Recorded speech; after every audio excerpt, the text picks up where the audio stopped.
I drink my coffee mixed with hot chocolate and creamer. Good.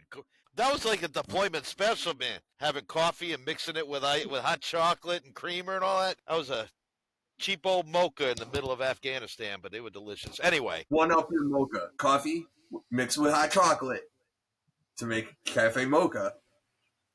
2 of those Star Mint peppermints, those round ones. Oh, yeah. Yep. Thrown in and stirred in. Now you got peppermint mocha by mixing hot chocolate, the peppermint, and the coffee. That's how you make some freaking next level coffee in the field. In a world where 2 retired vets decided their phone conversations about WWE and storylines would make a good podcast, only one podcast dares to predict the future, where every move, every feud, every moment is overanalyzed. Grab your number 2 pencils. Get ready to step into the squared circle. This is your front row seat to the storylines as you wish they were written. Welcome to the If We Had the Pencil podcast. Here are your hosts, Sean Green and Matt Jackson.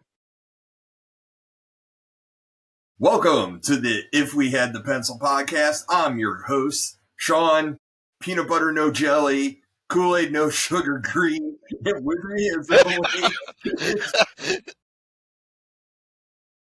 Good. Matt, no nickname Jackson tonight. Good. Cold, man. It's like 48 degrees down here in Florida. It was 27 this morning or some crazy thing. But, hey, happy Veterans Day.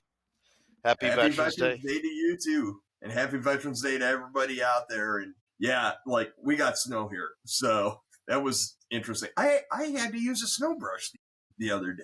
So, folks at home, I'm on the road. Family business. That's all I'll really say. But as you can tell, I'm not in my normal environment. My peanut butter, no jelly, Kool-Aid, no sugar reference is basically because I only have half my podcasting gear here that I normally travel with. So, as you can hear, my microphone's a little off. I do have my camera because I don't have my good microphone. I'm on my laptop. I'm not on my desktop that I usually take with me. So, all different. So, just bear with us this week. We're going to have a hoot.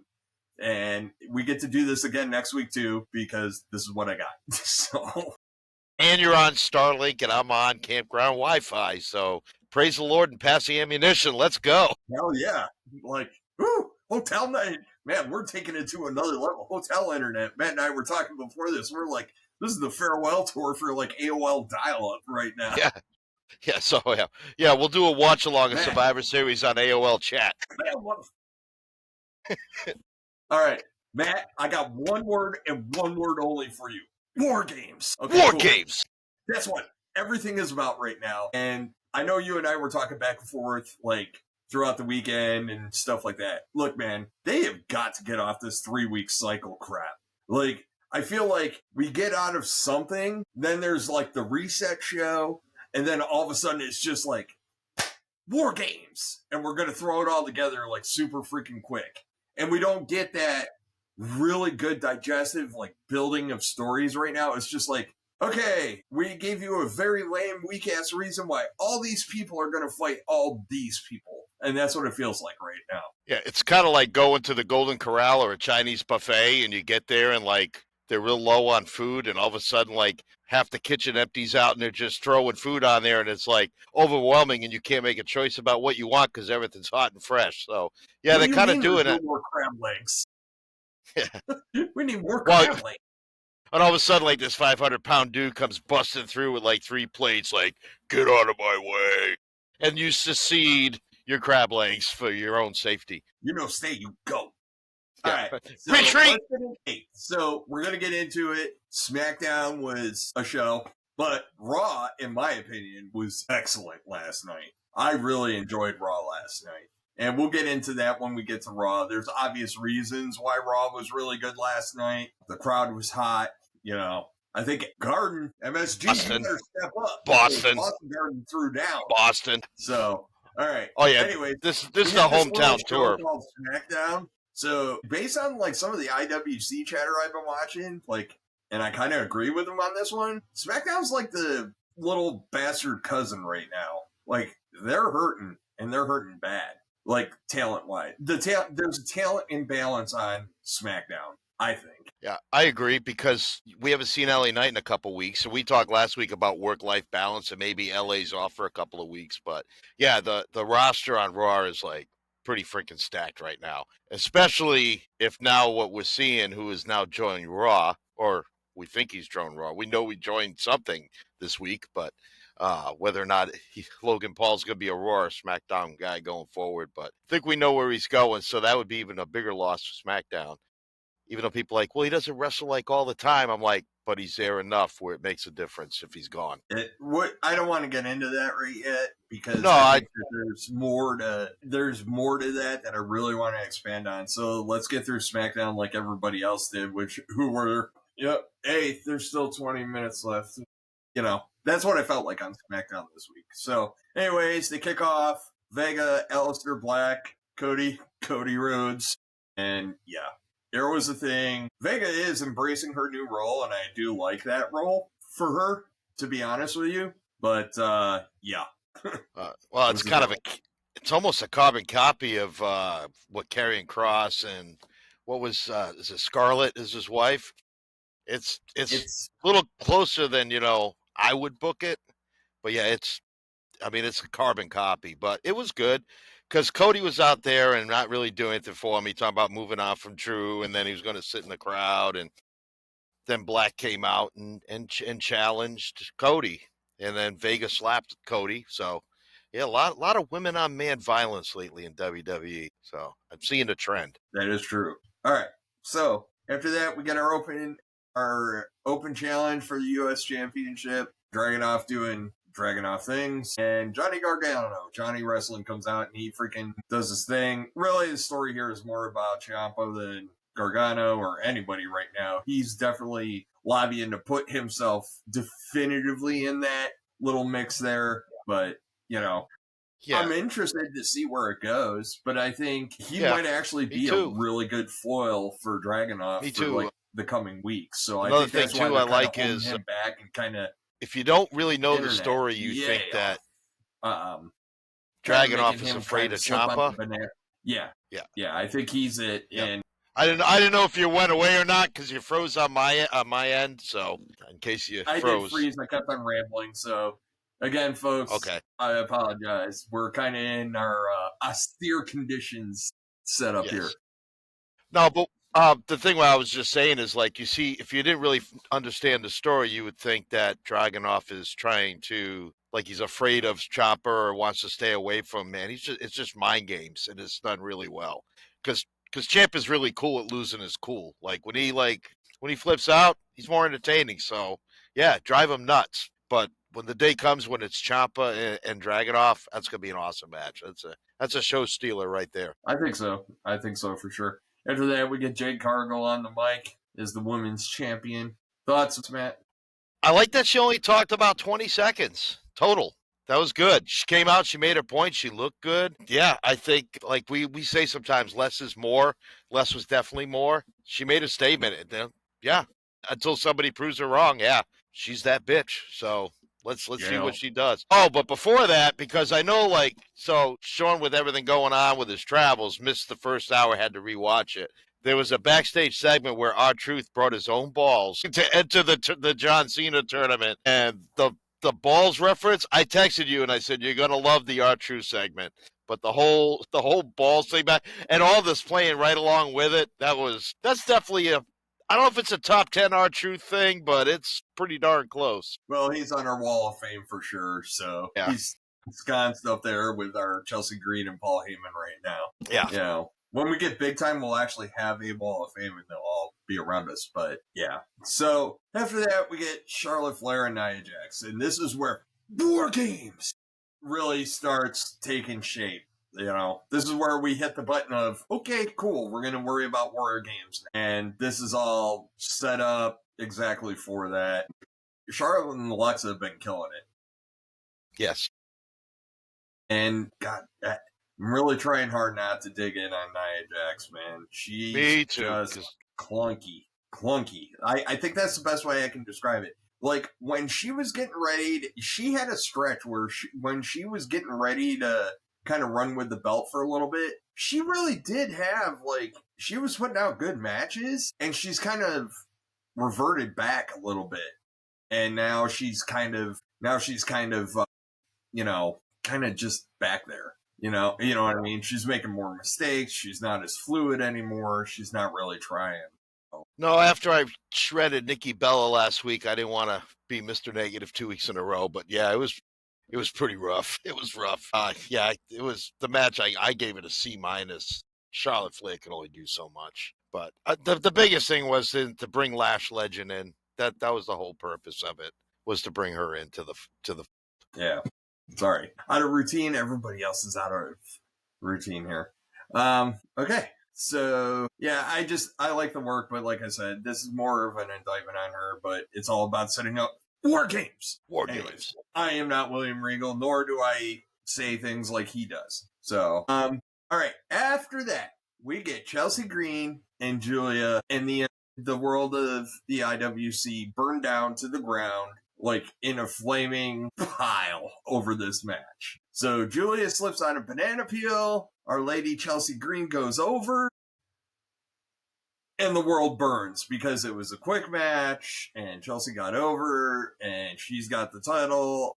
And yeah, I'll let you say your piece. And then I'll kind of give some perspective and tell everybody to drink a little bit of Kool-Aid on that. Well, I saw the same thing as first. But by Saturday afternoon, people were like, happy for Chelsea, and understood why they did it, because Ethan Page has 2 titles, so she gets 2 titles and she's getting the push. But what was it, 96 seconds or 86 seconds? Like, she beat her. Like, yeah, that used to happen quite a bit in the day.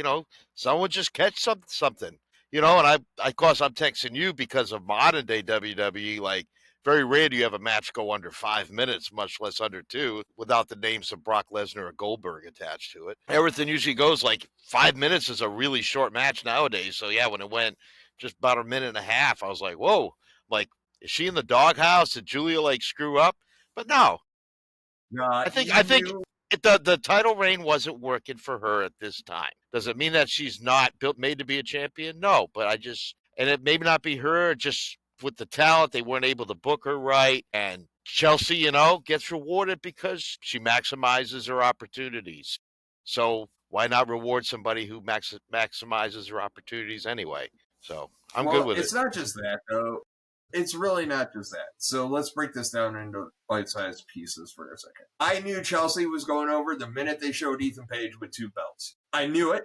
They're the mixed tag champions, and he's already got his belt. She needed a belt. And it's all about completing the set and setting up the aesthetics. It's fine. Relax. As for Julia, she isn't resonating yet with the audience. Kind of saw this with Vakir for a little bit, until she kind of ramped up a little bit. And I think the difference between those two is Vakir just kind of, I don't know, like, she's been growing on you. She's getting a little more personality. The problem is Julia doesn't get a lot of airtime, and then she's also got a mouthpiece. So there's nothing to hook onto. Like, we talk about this with, like, Io Sky, right? Like, there's a language barrier there with Io Sky, but Io Sky has enough English, and when she uses it, even though it's not a lot, it's meaningful.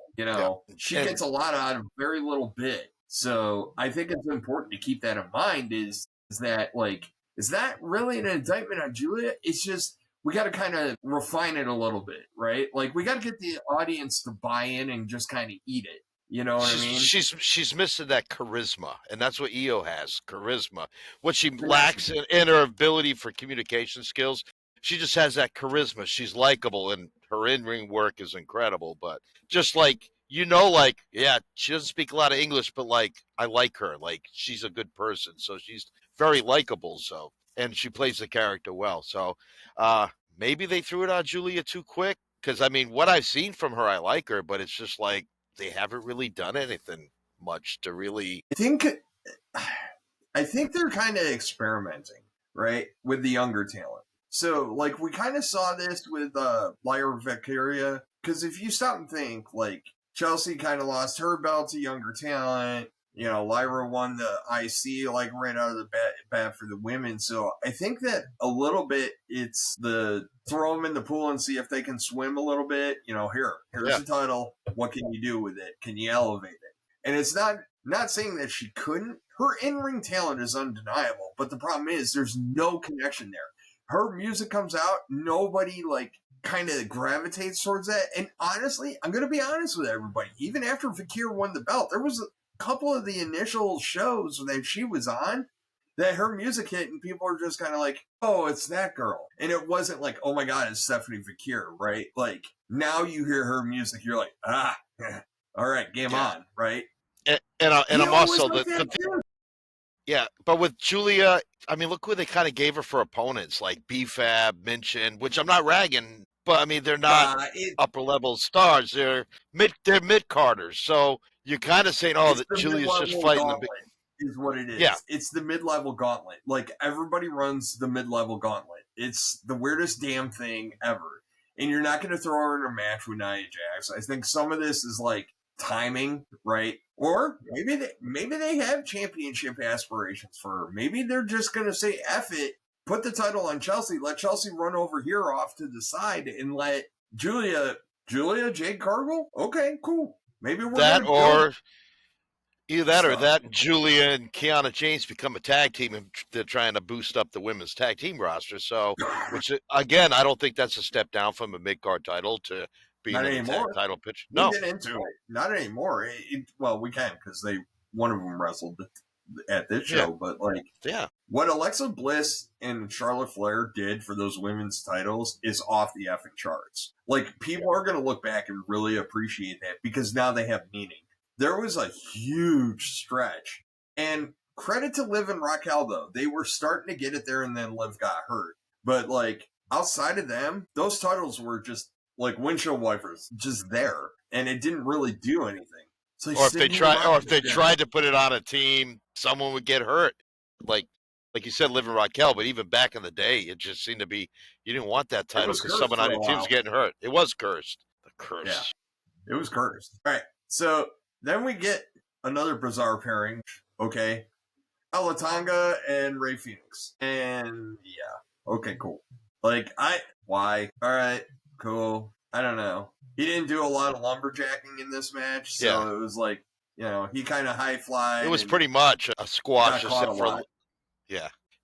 And it was okay. I didn't get it, but I guess it displays Rey Fenix's courage, and he won't stand down. He won't back down from anybody. But it was cool to kind of watch that big man, little man dynamic. But I mean, you knew Ray was going to get squashed, especially with the rest of the MFT around. Yeah, and it was, man, I hate to say this. I wish they had a cruiserweight division. I really do.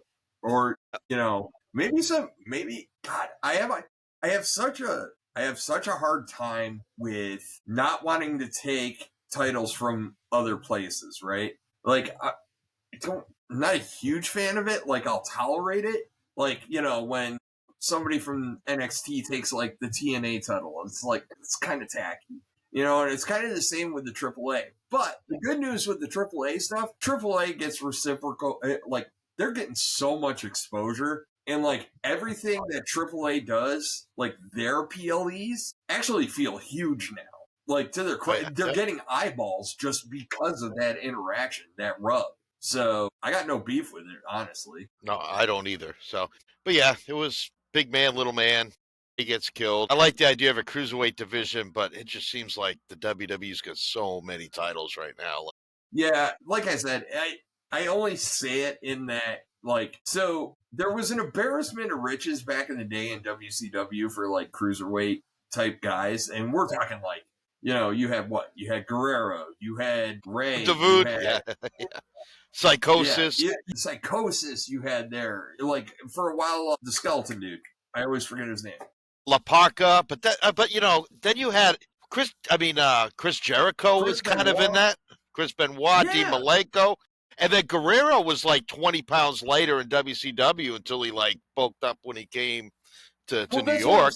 Like, they had an embarrassment of riches, and I hate to say it, like, WWE is trying to get there. They got a lot of, not scrawny, but like higher flyer, quicker mover, faster, kind of guys that are actually, super duper talented. And it's just like, I'm not going to fault it, because I kind of want to see the IC and the US title go back to what they were originally for, which was they were the stepping stone belt. Yeah, right? that's definitely a feeder Austin for the didn't world get a title. shot at the world championship. He had to be IC champion. Same with The Rock, right? Like, you always hear about the history. The IC was, this is going to be the next man up, but you got to earn it and you got to make it work. You know, your trial by fire, if you will, before you get thrown into the deep end. So I don't want to see those titles go away for that. But man, these guys are so freaking talented, and I just want to see more of them. Yeah, I mean, but you got guys in WWE.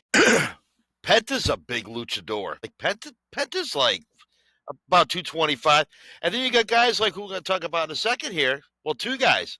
Mr. Black and, I mean, Rhodes, he's getting older, but I mean, these guys can still do that, break out the aerial assault, and they're 220, 230 pounders. So, I mean, they're big sized guys. So you're not seeing a bunch of little Rey Mysterios and 180-pound guys anymore. You're seeing guys that are, 200, 220 that can really fly around there. Yeah, for sure. And that's why, like, it's impressive. But yeah, so let's get into it. So Cody Rhodes, Aleister Black.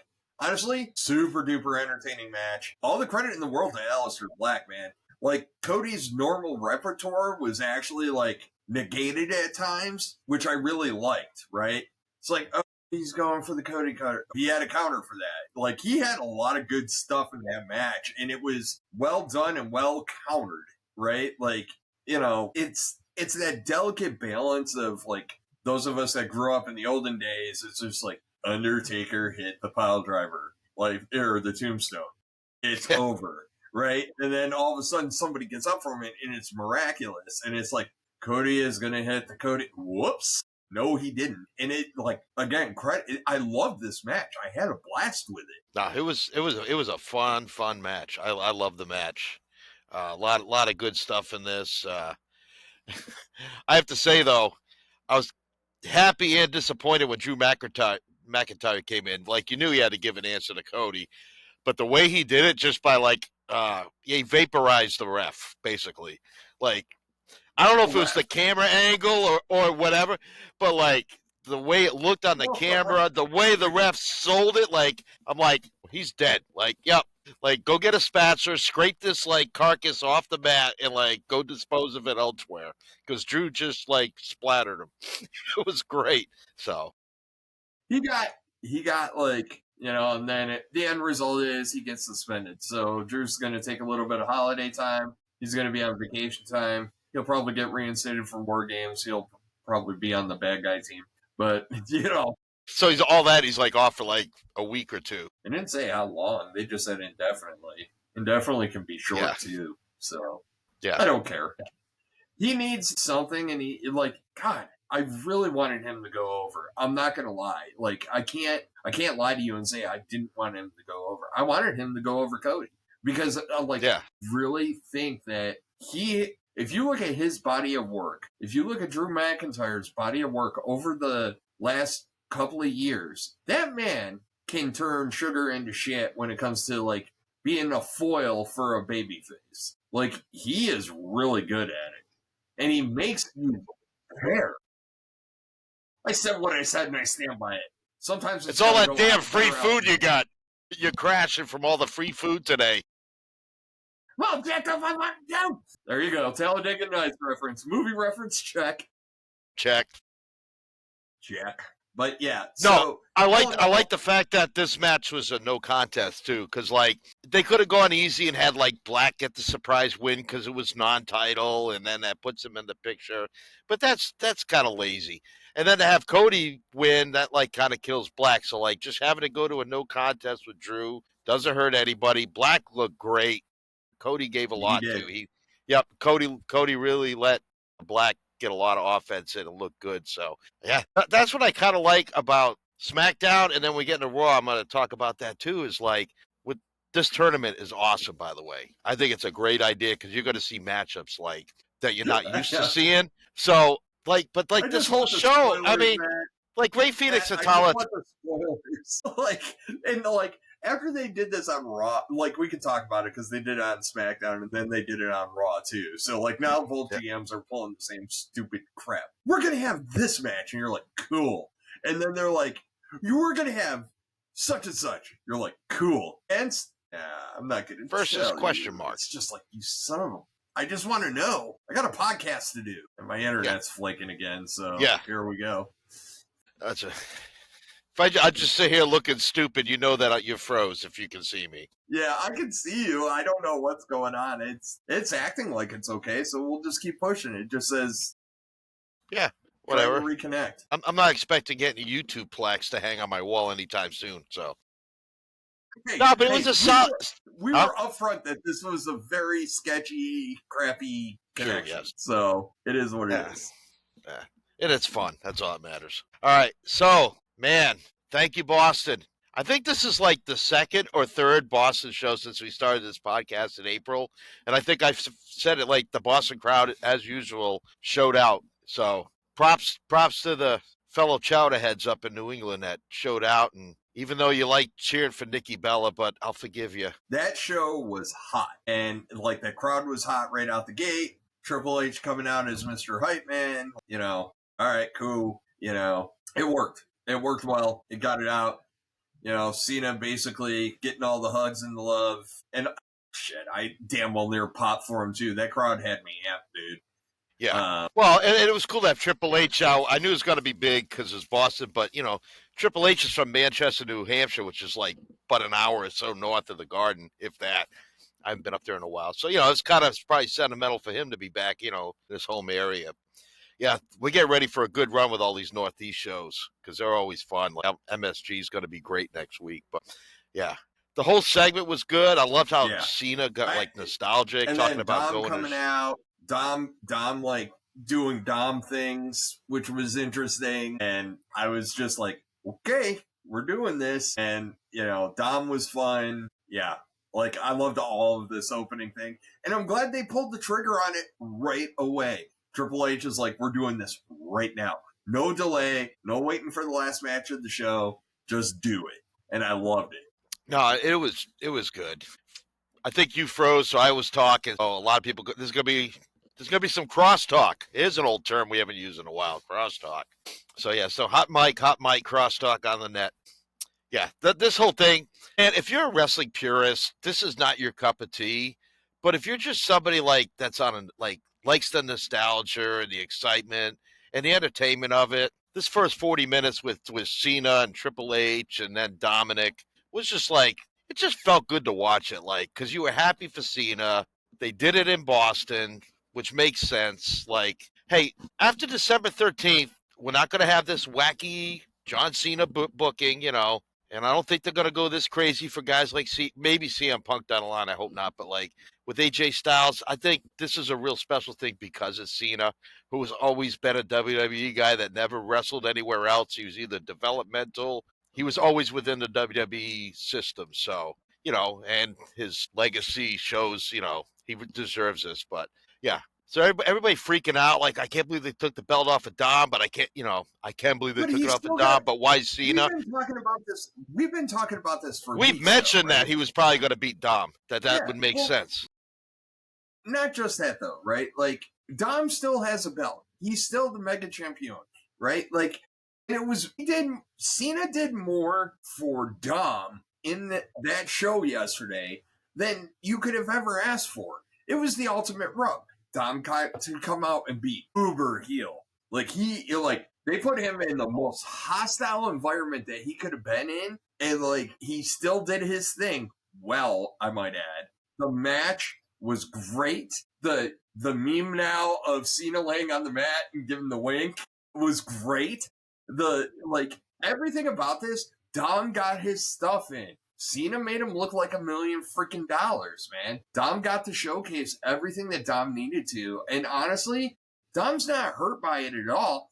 Yes, he doesn't have the IC title anymore, but he still got the Mega Championship, so ride with that. We've been talking about it for weeks. He should, you know, not saying he had to, but it wouldn't have hurt my feelings if Rusev would have taken it off of him, you know, or Penta for that matter. So, like, it doesn't hurt anybody in this whole exchange, and actually it boosted the crap out of Dom as a heel. Yeah, and I think now, I mean, do you keep the IC title on Cena through his last match, which if they do it right, Cena's going to lose his last match. So does the winner of the tournament also become the IC title by beating Cena in the last match? It depends on who it is. Yeah. I mean, it depends on who it is. You could have him lose it like on the road too. So like Yeah. it. Well, You I mean, know, he's got next week in New York. He's got Thanksgiving weekend in San Diego, and then it's December 13th in DC. That's it. That Yeah, I know. Yeah, I mean, because like the reason I say that is I don't need Gunther to win the IC title. So if Gunther's his last opponent, then if it's some young guy, like great. Like I don't know. I am intrigued to see where this goes, but I am too. no, this whole opening segment, it was done right. Like a lot of us were kind of like hemming and hawing because they decided to go with DC as the final location for his stuff, and it's like it kind of felt grungy. And then on top of that, then you get MSG. You're like, well, you took venue 1 and venue 2 that would have been the most optimal for him to have his farewell show, and you kind of took them away and you gave it to DC, and it's like, I don't know, man. So they did it right. They did right by him, and I hope that next week in MSG, it's going to be just as big. Yeah, and him not having his last match in Boston, it's not a big deal. They made up for it. He got the belt in Boston. So it's, that might actually be better than it being his last match, because now they got to see the beginning of his they got to see him win the Grand Slam championship. So they got a big moment. I think that actually might have been the calculus there. Like, hey, yeah, we kind of effed you, but this is what we gave you. We gave you a match that wasn't scheduled. He was just scheduled for an appearance. He's going to end up with a match at MSG, and he's going to end up with a match at Survivor Series. So, right. Enjoy the ride. Yeah, and for all we know, the Boston Garden could have been booked every weekend during December between the Celtics and the Bruins and concerts and whatever other stuff. There is nothing more important than freaking John Cena's farewell show. Thank you. Just messing with you. I don't care. Well, the Bruins have been playing better, so yeah, I'll argue that. But they could take a Celtics night. Hey, his farewell tour was scheduled a year out. Okay. Let's do the math on that. It was scheduled 1 year ago. He came out and said it was happening. They had plenty of time to adjust. Don't book anything in your arena for the next 12 months, just in case. Just on Saturdays and Fridays and Mondays, sometimes Sunday. Like, figure it out. And any other random day that ends in Y. Well, he's not going to leave on NXT day, so we can eliminate that. I'll tell you. So real quick about Cena. Like, I like Cena, but I used to be one of the guys that crap on him. Oh, he can't wrestle. He doesn't look like a wrestler. Like, he wears jorts and he wears sneakers. Like, this is what I was really fighting against it. And then, like, John Cena's become, the song by Cinderella, you don't know what you got till it's gone. I think I see a lot of people are going to probably feel that way. Like, man, I can't believe, like, he's gone. Like, if I only, like, really not hated him, like, so much more, whatever. But go back and watch Rivals, dude. Just watch any Rivals with John Cena in it is just so good. So good. Especially the one about him and The Rock. It's just so good. Yeah. And, like, he did. No, it was God. It was like there's theater, just man. like a lot of stuff. Was prime theater. We're always going to look nostalgically on. But anyway, let's move on to Rusev or Damian Priest. Is my connection still flaky? It might be snowing again. That might be why. But yeah, we're always going to look nostalgically at anything WWE, like with a very optimistic view for the most part, right? And especially because like the current state of WWE is such a contrast to like the Attitude Era, right? And even the PG era to a limited extent. They're making their own identity right now, and we're going to look back 10 years on this era and be like, wow, look at that. So it is what it is. So with it being an MSG next week, and I'll close with this, I think next Monday would be like the prime opportunity to just do it once, is bring out the Dr. Thugonomics. Just have them do a little bit. Because I think that's kind of where it really kicked off, was like MSG at a show that, I think, but let's see. I mean, that's where he won his first title, because that was WrestleMania 20 when he beat the Big Show. I told MSG. You a couple of weeks ago, man. I'm just here to enjoy the ride on this. Like, we've hit the nostalgia part of the tour anyways. Everything's like all vibes and freaking unicorns and rainbows and everything else right now with Cena's farewell tour. Yeah, it's all high fives and pats on the back. I still stand by my statement that without the heel run, this doesn't mean as much and it's not as much fun. True story. Right? Like I think that everything up to him losing to Cody really was kind of needed. And now that we had, because otherwise, if he was babyface through this whole thing the entire effing time, by this point, we're like, can we just knock these last couple of shows out, man? I'm done. And now it's special. It's like, I don't want it to end because it's a lot of fun. I like hearing the crowds pop. I like the fun of it. I like that we have this little mix of his heel run and now. Like, they still have the black Jumbotron with John Cena when his music starts. Like, I like that because it's holding on to that little bit to remind you, like, hey, crap changed. And then you get the colorful, the local sports team just threw up on your monitor thing. But, like... And then he got to have a greater variety of opponents by having that heel run. Well, and that's the thing, too, right? Like, that's why the heel run was necessary, because you don't want to just arbitrarily move somebody from face to heel or heel to face just to make it happen, right? Right, for a guy who's going out in a matter of months, right. Yeah, like, you don't want to arbitrarily do it or one-off it. It kind of goes back to the same problem that they have with this 3-week spin cycle that they're on right now, right? You're not establishing anybody, so you don't have a lot of flexibility in there. You know what I mean? Like Logan Paul last week, right? Let's talk about that real quick. So the whole Logan Paul thing, and it's like, well, is he with the Vision? Is he going to join CM Punk? Like, just arbitrarily changing Logan Paul to a face is beyond ridiculous. You know what I mean? Like, the problem is you're in this 3-week spin cycle. Maybe you just got to rip the Band-Aid off and do it. Like, I hit the switch, you're a face now.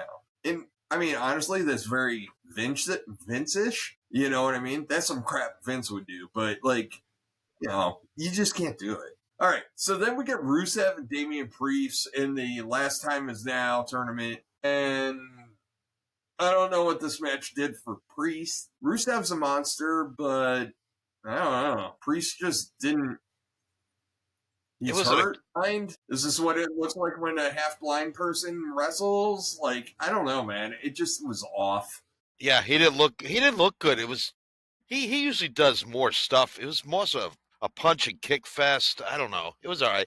I mean, I'm glad Rusev went over because, like, I think Rusev needs to go over. So yeah, but no, he does. It's just I don't know. And they really played up that eye injury. Like, I mean, he was even wearing a contact lens to play it and all that stuff, but it's like... Can he wrestle Cody so Cody can do the fall in the back and poke in the eye thing? That'd be fun. Then just Damian Priest walks around like this all day. Like he's one of the Borg or something like that? Like, I don't know. It's just WWE or the Three Stooges. They're kind of the same anyway. All right. So, after that, we get Cody Rhodes and Jey Uso help CM Punk fight off the Vision and Logan Paul. So we got... All right, Matt, I'm going to ask you this. Is Logan Paul part of the Vision? And the reason I ask this is it felt a little bit like the same category as, is Grayson Waller in the New Day? You know what I'm saying? I was kind of thinking the same thing because, like, yeah, Logan Paul's out there, and Paul mentions about Logan Paul has a vision.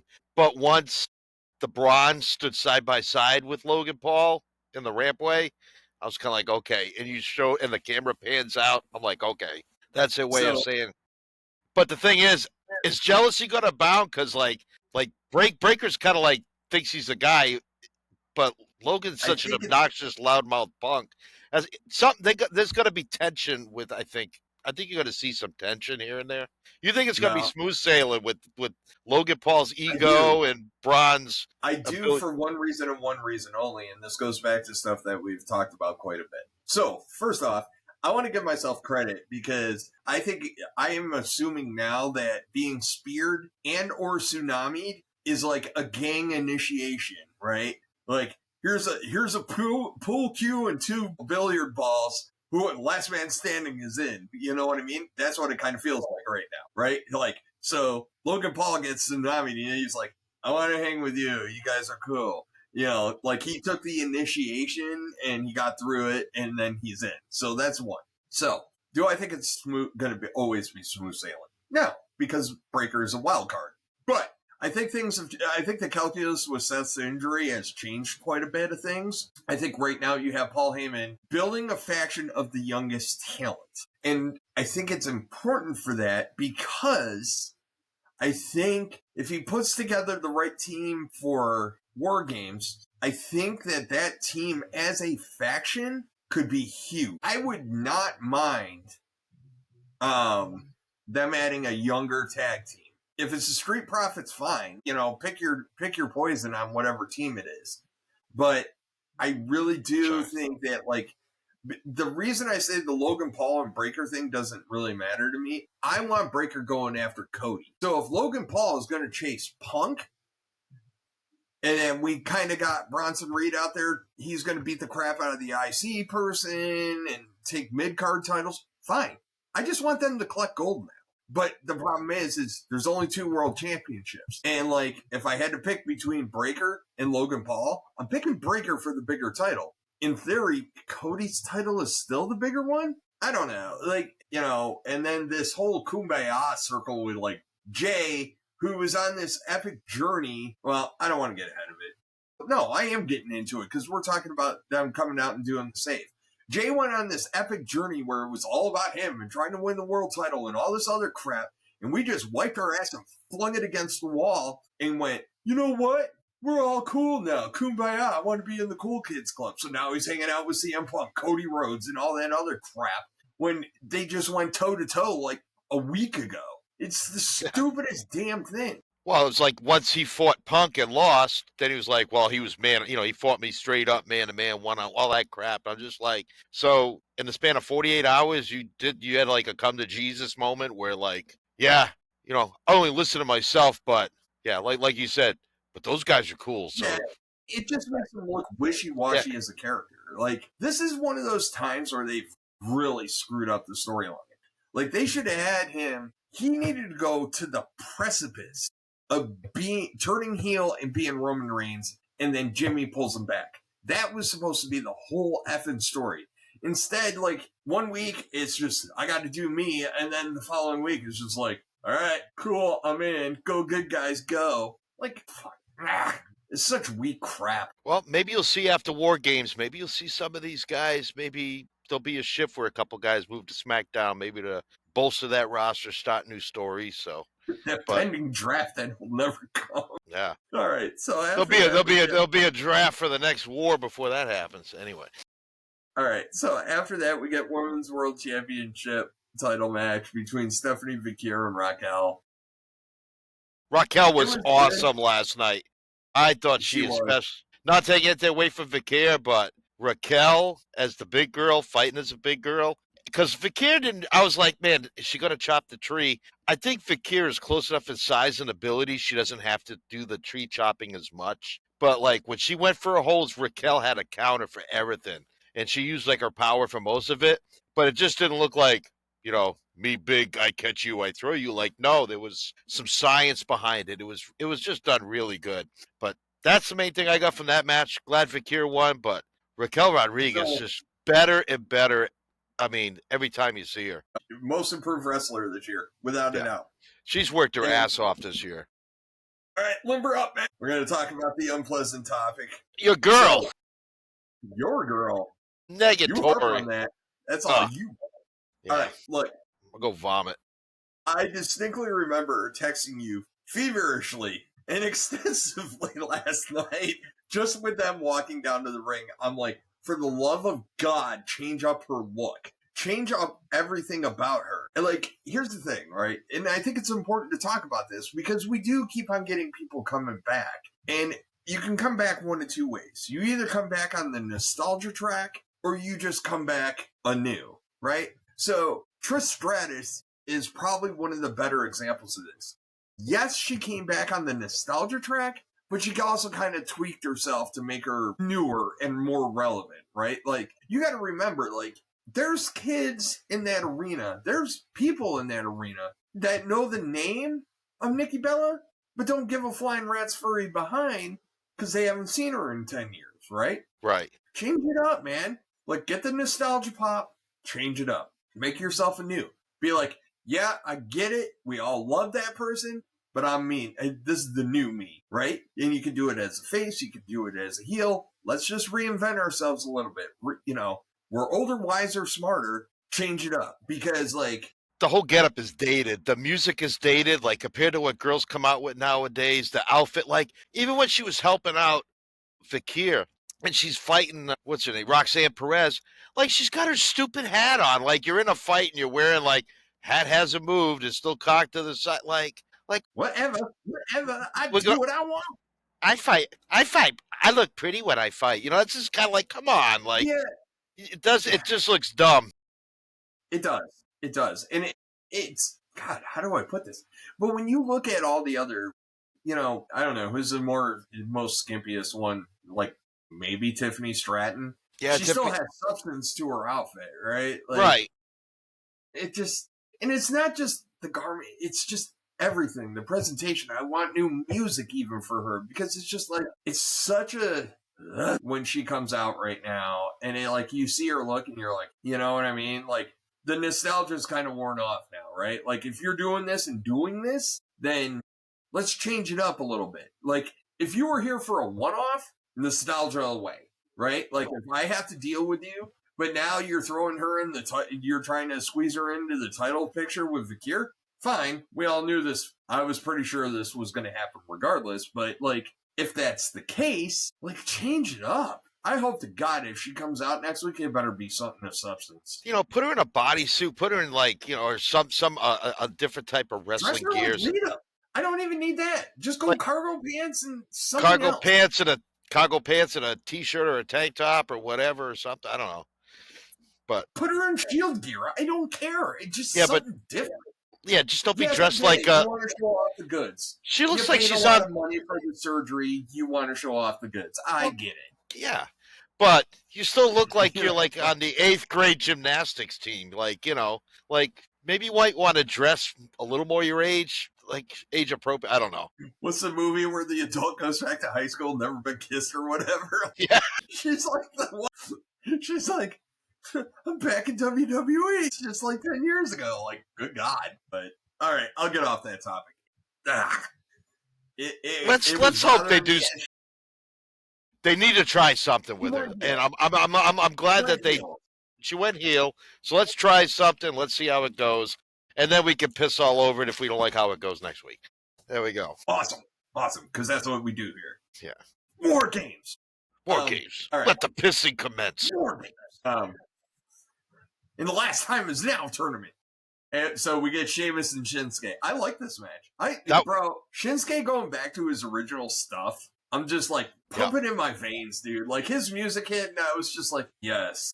I think the last time I went was a Raw when I went in Baltimore, and it was it was sing along day. It was like Cody came out, so you got to sing along with Cody. Shinsuke came out, and it like his music hit, and I was like, I've missed this. You know what I mean? And he's so good. And I was kind of torn in this match because, like, I'm really kind of grooving on this Shinsuke revival right now. And yeah, Sheamus goes over and fine, whatever. I don't think, this is like when you start seeing, like, 15 seeds in, like, the March Madness start winning. And you're like, I really like that they won, but I don't think they're going to do the whole thing. No. You know what I mean? No, neither one of them were. Yeah, that's what Sheamus is. It's just like, I like it, but I don't think you're going all the way. But, hey, cool. Same with Rusev. I don't think he's going all the way. So it's just like. And the Boston fans were happy because they get to see, a lot of Irish folks up there, so they got to see Sheamus and Sheamus get a win. Because the fans were like huge behind Sheamus. Actually, there was a backstage segment after Cena won the title, and all the baby faces are back congratulating, Cena. And all of a sudden you turn, he looks, and there's Cody. And I don't know if you heard it, but the Boston fans, like, a massive boo, like, when they showed Cody. And I was like, whoa. Now, Boston is kind of a heel town, I'm not going to lie. But then, like, but did they root for Sheamus because they were chanting? No, they booed Cody backstage. Not Cody. Sheamus. No, they didn't boo Sheamus at all. Sheamus that's what I'm saying. Was that like the Boondock Saints, like, kind of tie in there? Like all the Irish were just like, all right, I get him. He's cool. Celtic Warrior, all that crap. Anyways. I just it was a fun match, but no, I just remember that backstage thing because how involved the crowd is. In Boston being a heel town, I was a little surprised that they booed when they showed Cody backstage. This was early in the show, but yet they all cheered for Nikki Bella. But whatever. But anyway, I do like that. So you wanted to talk about how they set up the tournament matches because that's right after this. Because you had some gripes about that last night when we were messaging. All right, so Kabuki Warriors defeat Charlotte Flair and Alexa Bliss, and my internet hiccuped, but that's okay. So, my initial knee-jerk reaction was I was not ready for this title reign to end. Let's look at this from two different spectrums. Spectrum 1, War Games. Okay, I get it. From a War Games perspective, I get it, all right? You're adding meaning to it, whatever. Set that aside for a minute, right? Because, again, Sean doesn't care about the 3-week cycle because the 3-week cycle is already annoying me. We need to get back to, once a month, literally once a month. One thing once a month. And then if you want to do a Saturday night's main event, let's make it something a little different, right? Give it its own flavor. From the perspective, and we talked about this earlier in this podcast, those women's tag team titles were shit. They were storyline crap. They were forgotten. They were handoffs. They were just worthless. Then you strapped Alexa Bliss and Charlotte Flair with those, and they became something. Just like that IC title was just kind of that's kind of okay. Now it has gravitas because Becky has it, right? I get it. She's wrestling Maxine Dupree, but whatevs. It's exciting and cool, but the reason I have an issue with this is I felt like those titles, because Alexa and Charlotte were actually putting in the work, right? They were bouncing between both shows. You were seeing those titles out there. They're putting on great matches because they're Alexa and Charlotte. And all that stuff was really building and making those titles feel like something worthwhile. I would have liked to see more NXT call-ups going for those titles. I would have liked to see different combos of women going for those titles. I like that they had to go against Judgment Day and stuff like that. So the Kabuki Warriors going over, while fine, it doesn't move the needle for me for those titles yet. Because unless they're going to put in that kind of work, but the problem is they weren't given opportunities. Because they're heels, right? They got to be forced into the scenario. Right. And that's the problem. Now those titles are just going to be stuck in the mud a little bit. And that was my problem with it last night. War Games I get, not too much overall. I think you're going to see Flair and Charlotte get those belts back relatively quickly. But I think if they're trying to add heat to and add a little something to spark a feud for this War Games match, and I think there'll be some, obviously there's some turmoil with Nia Jax and Lash Legends, so we're going to probably see that. So I think this is more about how are they going to write the Alexa Bliss Charlotte Flair team to go through the tough times, to hit the valleys instead of being on the mountaintop, So we've established that they work well together when things are going good. How well are they going to work together when they're in this little, we lost our titles and, you got War Games coming up. So I think that what they're trying to do is use this to tell the story of Alexa Bliss and Charlotte Flair and to try to add some meaning, I guess, to this War Games. Because now there's a little bit more personal issue now between Bliss and Flair and Charlotte. I mean, Bliss, Charlotte, Kabuki Warriors, you were texting me Charlotte and Alexa have been the ones that have really done all the heavy lifting for this War Games match on the ladies' side. They've done 90% of it. Because even to get Bayley and Lyra Valkyria involved in this on the good side, that's because they fought Alexa Bliss and Charlotte Flair. So you're just they pieced together this whole match. That part was super well done. But you're only getting one of the two. You're only getting one of the two. So we know 4-on-4 right now. So we got to figure out 5-on-5, right? So we know it's Lash Legend. We know it's Nia Jax, who, please, for the love of God, keep her off the microphone. We know that it's and the Kabuki Warriors right now. Well, at least on the good side. So I think you're going to see Becky Lynch come on that team on the bad side. That'll be the fifth scenario. Yeah, I know. That's all coming. I know that's the last final piece of the puzzle, but so the face team, you got what? You got two teams of goody goodies, right? Like, so you got Io and Rhea, and then you got Alexa and Charlotte. So Yeah. it's fine. It's setting up to be really cool. I hope they work AJ Lee in so that she's effective but protected. I think there's a lot here, and I don't know. I'm looking forward to this one. The men's one so far doesn't have me excited. So okay, And that's because it's just so we know 3-on-3 right now. So we got 2 more to go on the men's side on each side, right? Like, so it's Punk, Jay, and Cody versus the Bronze and holy crap, Logan Paul. So who, by the way, credit to Logan Paul. I don't know if anybody else picked up on it. Matt did, and I did as well. He's gotten bigger. So Logan Paul's always been in shape. He's put on mass, and there went that. All right. So y'all folks won't see this in the final one, and now I got to turn on Matt's noise cancellation because I can't. Because we're already live. Yes, sir. Yeah. So yeah, I missed all that. I don't know what the heck's going on right now. Yeah. You know what? It's fine, Matt. We were talking about like all the ins and outs of war games, and we're gonna cut a little chunk of dead air. Sure, probably a lot. Demonstrated my cheek slapping talents, so that all's got to go. Well, I did get to say kind of what I wanted to say about the title change. I am looking forward to the return of Gunther next week on Raw. I think that'll be an interesting thing. Especially going against Javon Evans. I think, boy, what a way to bring him back. And real quick, these surprise opponents. Is it Chris Jericho? Is it, is Solo Sikoa? No. Could it be Roman Reigns? Could it be, we don't know. So it's so easy and cheap though. Like, I don't know, whatever. But well, Roman actually, okay, let's talk about Roman for a second. In the tournament, in the Last Time Is Now tournament. Roman in the Last Time Is Now tournament actually makes it intriguing. So we all assume it's going to be a younger guy, right? Like we all assume, or a fantasy match, whatever, right? If you put Roman against Solo, it does make it rather interesting because it's like, I could see them doing Roman Cena one last time. Yeah, that's true. Cena's gotten kind of ran out of the building a little bit against Roman. Maybe he does go over and get his one-uppings. Maybe he drops the belt at Survivor Series and then his last match is against Roman.